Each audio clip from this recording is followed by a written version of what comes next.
Greetings to Episcopalians. I'm presently in the Diocese of Georgia, and today we have celebrated with Christ Church Episcopal, the congregation that continues despite the movement of some former Episcopalians out of the Episcopal Church into relationship with the Anglican Church in Uganda.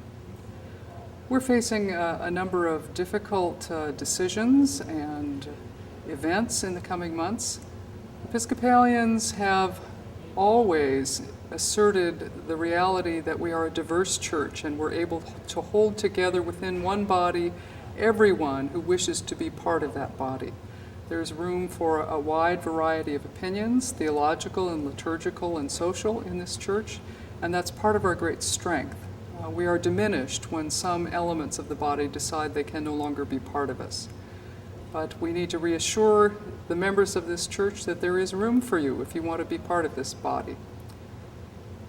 As we have closed the celebration here at Christ Church Episcopal, we're reminded of the reality that the responsibility of officers and clergy in this church, of bishops and standing committees, is to retain and preserve the legacy of this church for the purposes for which it was given, for mission and ministry in the name of the Episcopal Church.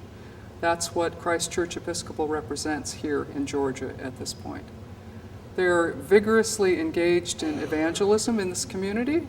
They're reaching out to their neighbors who felt disenfranchised, to those who've never been churched in this area. And the Episcopal Church, called Christ Church, continues in Savannah. Several dioceses are going to have conventions in the coming months where some members desire to lead others out of the Episcopal Church. That's a great lament. We are diminished when some of our members depart, and we will keep the door open and the porch light on for anyone who wishes to return, but the Episcopal Church will continue in those dioceses, even if some, including their leaders and perhaps their bishops, decide they will leave the Episcopal Church. We are faced right at this very moment with the aftermath of hurricanes in the Caribbean and on our southern coast. The people of Texas, the people of Haiti, which is our largest diocese in the Episcopal Church, the people of Cuba, for which this church has some responsibility, have been grievously affected by these natural disasters. We need to remember them in prayer and to do what we can to assist the recovery efforts. Episcopal Relief and Development is already working and will continue to work with the people most affected. I've had several powerful conversations in recent days with eminent Episcopalians whose names you would recognize, some of them quite conservative Republicans, moderate Republicans across the spectrum. And to a person, they have said to me, it's time for us to get the gay issue behind us. We need to be, once again, a symbol in our culture of transformation, a symbol of the best of Christian values to those around us.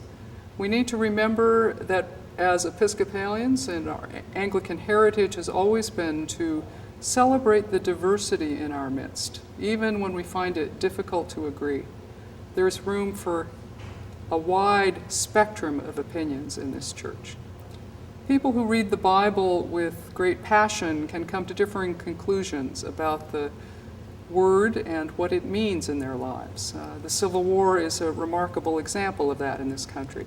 People of good faith came to vastly differing conclusions on the appropriateness of slavery in this country, and we ended up fighting a war over it. We hope and pray that current controversies will lead to no more violence in this land. I urge you in the coming weeks and months to reach out to your fellow Episcopalians who may be feeling uncertain, who may be feeling uncomfortable, and remind them that there is a place for them in this church. I also urge you to remember that our mission is far broader than what the current controversies represent. Human sexuality is a part of our being, it is not the whole of our being. Matthew 25 reminds us that at the last judgment, those who will be welcomed in God's kingdom are those who have fed the hungry and watered the thirsty and visited the imprisoned and cared for the sick.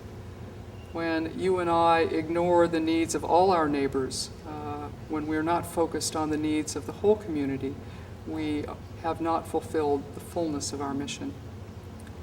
We give thanks for the witness of the church around the world, for the witness of the church in places of disaster, for the witness of the church in the constancy of congregations, small and large, serving their neighbors, preaching the gospel, praying for people in their own communities and around the world.